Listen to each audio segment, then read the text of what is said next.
Hva er egentlig et riktig valg? Og hvordan vet du om det valget du tar er det riktige for deg? Enten det gjelder utdanningsvalg, eller om du skal bli eller gå ifra en jobb, eller om du rett og slett bare står ved et veiskille i livet. Fordi det er jo sånn at vi ønsker jo alle en slags sikkerhet i de valgene vi tar. Litt sånn håp om at det vil gå bra, og at vi får det mer eller mindre sånn som vi ønsker oss og ser for oss. Men hva om det ikke er sånn det fungerer? Det er det vi skal snakke om i den episoden her. Velkommen til podcasten Jobb med mening. Jeg heter Ståle, og særlig hvis det er første gangen du hører på, så følg gjerne på Spotify og Apple Podcast. Jeg har jobbet flere år på universitet, der jeg har vært heldig å møte mange studenter i kurssituasjoner og i veiledningssituasjoner, da jeg jobbet med jobb- og karrierespørsmål. Og et av de største spørsmålene om karriere som alltid dukket opp, det var: har jeg valgt riktig studie? Og det er jo litt sånn aktuelt spørsmål om dagen, fordi det nærmer seg jo datoen for studievalg, men i denne episoden her så vil du også kunne få mye ut av denne episoden om du står overfor noen andre valg i arbeidslivet. Fordi jeg har også møtt mange andre i arbeidslivet som også lurer på det spørsmålet her, særlig i forbindelse med jobbbytte. Hvordan vet jeg egentlig hva som er riktig valg for meg? Hva er det jeg bør velge nå? Og det fikk meg til å tenke litt tilbake på da jeg var ferdig på videregående, som jo begynner å bli noen år tilbake nå. Da sto jeg jo foran et valg som jeg var veldig usikker på, fordi jeg hadde egentlig ingen plan etter videregående. Hva i all verden skal jeg gjøre for noe nå? Og det jeg kjente på er, jeg husker jeg hadde mest lyst til å bare ta et pauseår, friår, jobbe, tjene litt penger, og så kanskje tenke litt ut og finne, ok, hva er det jeg har lyst til å gjøre? Men faren min, han ville det annerledes. Han var veldig tydelig på at, nei, men du må jo fortsette utdanning, du må jo ta videre utdanning. Og da valgte jeg å lytte til det, så jeg bare, litt sånn i hui og hast, så tok jeg et eller annet sånn årsstudium i IT, økonomi og administrasjon eller et eller annet, som bare, it was not the right choice, men i det minste jeg valgte noe, sånn at faren min syntes det var et godt valg i hvert fall. Og så kom det da til den dagen hvor jeg skulle flytte på hybel. Det var sånn 2,5 time hjemmefra. Det var første gang jeg skulle bo hjemmefra, og jeg kjente i magen at det her er jo ikke riktig. Men jeg gjorde det likevel. Jeg husker fortsatt veldig godt den dagen der som jeg skulle reise av gårde. Og alt bare kjentes feil. Jeg hadde vondt i magen, jeg hadde ikke lyst til å dra. Men jeg følte bare at jeg ville ikke skuffe foreldrene mine. Så I just gotta do it. Og så tenkte jeg nok noe sånt som at det kommer sikkert til å bli bedre. Og ikke minst det her at det er sikkert fornuftig med tanke på å få jobb. Men du, det tok ikke lang tid før jeg kjente at det her, this is not me, det her er ikke for meg. Det var jo et valg jeg ikke hadde gjort selv. Og here's the point. Jeg valgte det fordi jeg tenkte at, ja, men det er jo sikkert lurt. Det er et lurt valg. Fornuftig. I noen andres øyne, ikke i mine egne. Og selv om jeg litt sånn ikke helt visste hva svaret var på hva jeg egentlig ville for noe, så kjente jeg likevel veldig tydelig at det her er feil valg. Så om du ikke helt vet hva som er riktig, så i det minste så kjenner du det når det er feil. Og det er noe jeg tror du også kan kjenne deg igjen i. Og det er derfor, og det her er et av de aller viktigste poengene, enten du nå skal velge studie, du er student og du lurer på om du har valgt riktig eller skal velge riktig, i hvert fall ikke velge feil, eller du er i arbeidslivet og du lurer på om du skal bytte jobb eller du står ved et annet veiskille i livet. For du, etter å ha snakket med tusenvis av studenter og folk i arbeidslivet, så er det litt sånn der, skal jeg velge det som er lurt, eller det jeg har lyst til. Det ofte det koker ned til. Skal jeg gjøre det som lurt, eller det jeg kanskje egentlig kjenner mer at jeg har en dragning mot, som jeg har mer lyst til. Og her et viktig spørsmål i forbindelse med det, litt sånn, hva betyr egentlig lurt? Det ditt eget svar når du sier det? At det kanskje lurt å gjøre noe, eller handler det mer om påvirkning fra andre? Handler det om påvirkning fra foreldre for eksempel, eller fra venner, eller fra samfunnet rundt deg? Hvor det kommer fra? Fordi det som ofte skjer at du kjenner en sånn dragning mot noe. Noe som gir deg mer energi enn noe annet. Men så kommer fort den der tanken. Den der litt sånn der, ja, men det kanskje lurere å gjøre noe annet. Eller, jeg bør vel kanskje gjøre det da. Av en eller annen grunn. Om noen har foreslått for deg på en eller annen sånn type press. Og det presset da gjerne utenfra. Så et litt sånn spørsmål til deg. Hva det du kjenner deg dratt mot akkurat nå? Og ikke nødvendigvis in a big way, men bare litt sånn, hva det du kjenner at du har mest lyst til nå? Hva det som kjennes mest riktig for deg akkurat nå? For ofte så det i den retningen der det noe viktig som ligger. For, here's a point, det som gir deg energi og der du har størst sjanse for å skape muligheter. Så ofte så det litt sånn, ja, han kan tenke at det lurt fordi der det masse jobber, og der kommer jeg til å tjene bra, eller det virker som en fin jobb, og det virker som et fint sted å jobbe, sånn lurt, men I don't feel it inside, jeg kjenner ikke på noe sånn inspirasjon eller gnist, det ikke noe der som egentlig drar meg mot det, men jeg tenker at det lurt. Det litt sånn som å velge med hodet versus hjerte og magen og sjelen. Det litt den distinksjonen der. Så som det lurt, det ofte, eller det snakket mye med studenter om, og det det at det som egentlig det lure, faktisk det å gå for det du har lyst til. Fordi det der du kommer til å ha energi, det der du kommer til å ha inspirasjon som kommer til å drive deg fremover. Det kommer til å gjøre at du har lyst til å utvikle deg, lære og vokse. Og derfor så det kanskje det som det lureste valget. Og så en annen ting, når det gjelder det om hvordan kan jeg velge riktig, det det at du gjør ikke et valg for livet. For vi tenker ofte det, at ok, men hvis jeg velger den utdannelsen der, hvis jeg velger den jobben der, da jeg litt sånn stuck i det. Da det jo der jeg skal bli da. Men det jo ikke sant. Det føles sånn, but it is not true. Du velger kun for nå, og så kan du justere etterpå. Du kan alltids velge på nytt senere. Den klassiske karrierestigetenkningen som vi oppvokst med og virkelig har bare fått inn i tankegangen vår, den der med at det en stige som vi starter på bånd, og så skal vi klatre den. Den død, den gone, mer eller mindre. Fordi, som det nå, vi må regne med å bytte jobb flere ganger fremover. Det ikke sånn at vi bare starter på bånd et sted, og så klatrer vi opp den stigen, og så vi et firma i en organisasjon hele livet. Det I hvert fall et veldig fåtall som kommer til å være det i årene fremover. Fordi det vil finnes og jobber om 5 år som ikke finnes i dag i det hele tatt.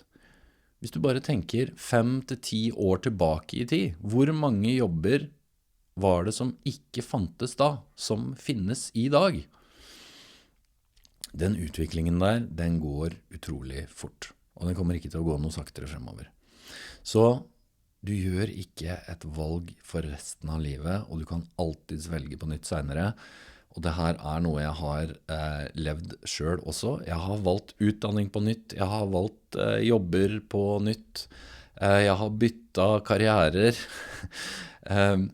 Men det og det at det ingenting som noen gang bortkastet, fordi du tar alltid med deg, du lærer alltid noe, uansett om du velger noe som totalt feil, sånn som jeg, da jeg valgte den første utdannelsen som bare var completely wrong, så lærte jeg jo masse.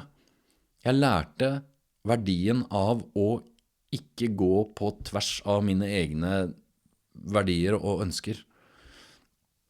Ikke velg noe bare fordi det noen andre som ønsker at du skal velge det.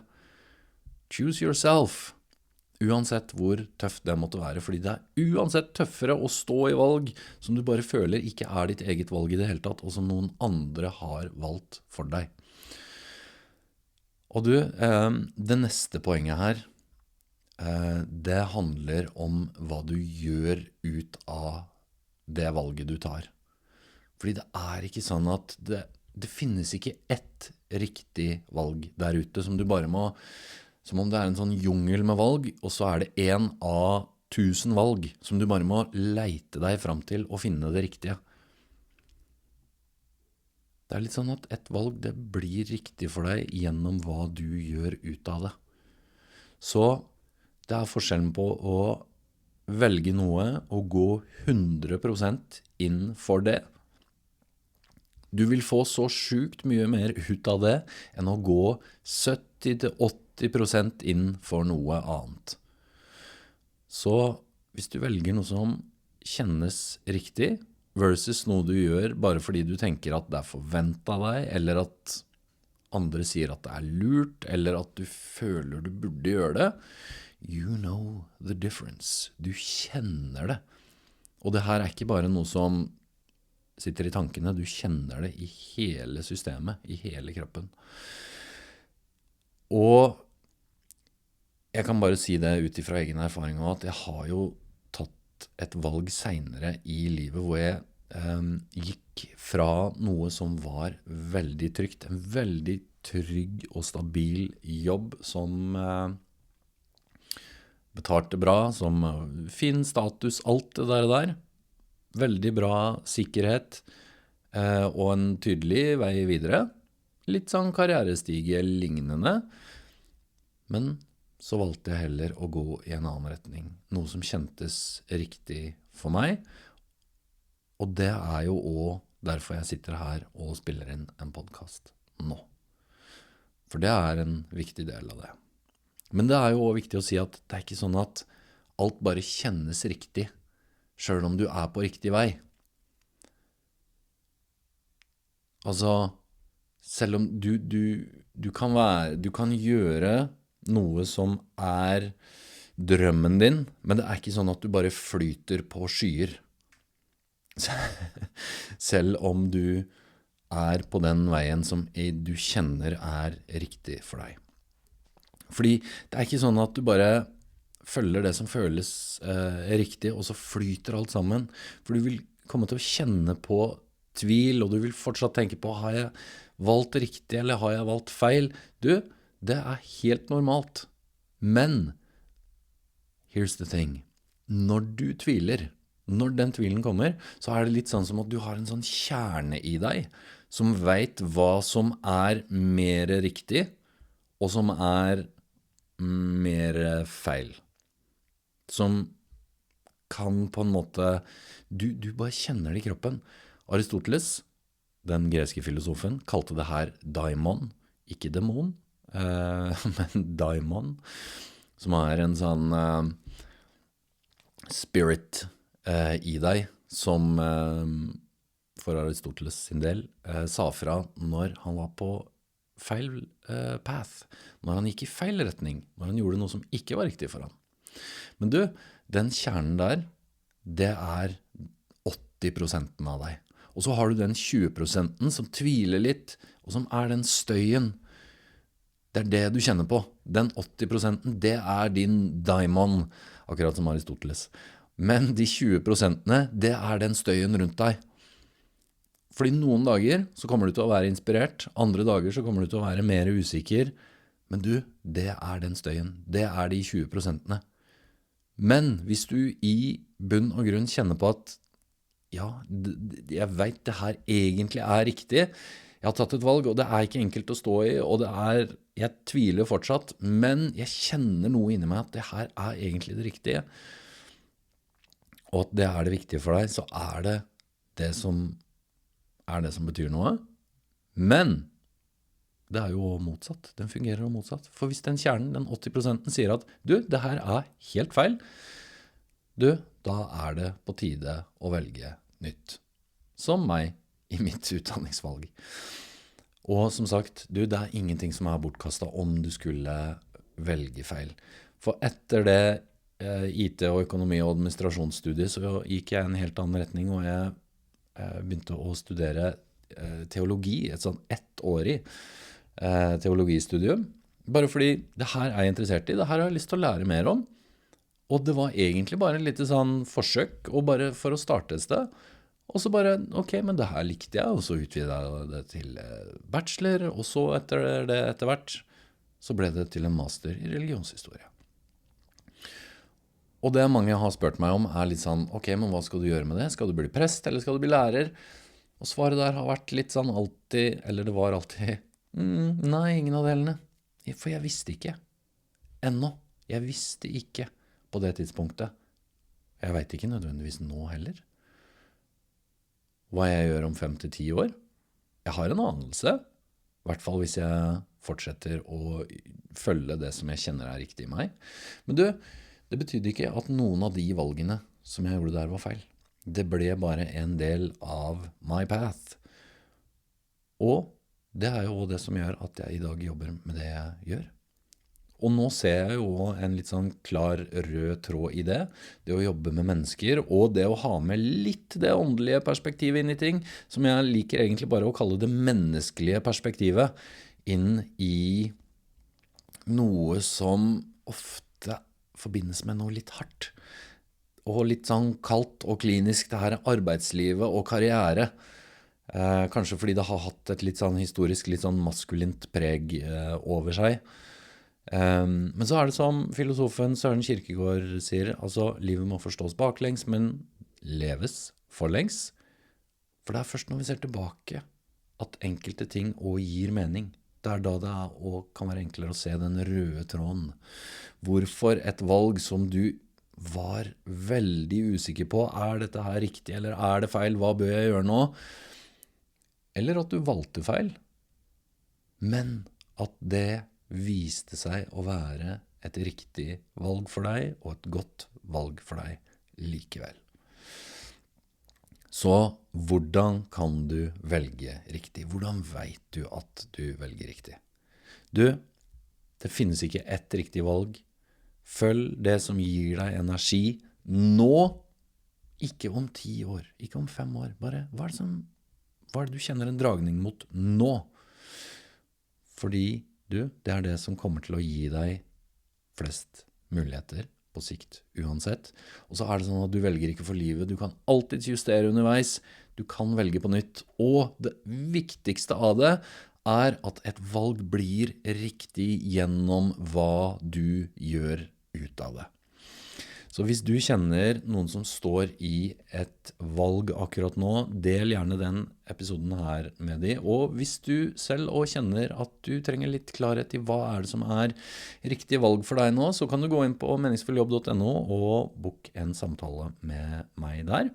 Og hvis du ønsker å høre meg snakke mer om det her, eller om andre temaer, som du finner i en av de andre episodene i podcasten, enten det på et kulturhus, i en organisasjon eller på arbeidsplassen din, så ta gjerne kontakt, eller tips noen som setter opp foredrag og arrangementer på enten der du jobber, eller der du vil høre det. Tusen takk for at du lytter til Jobb med mening. Vi høres i neste episode.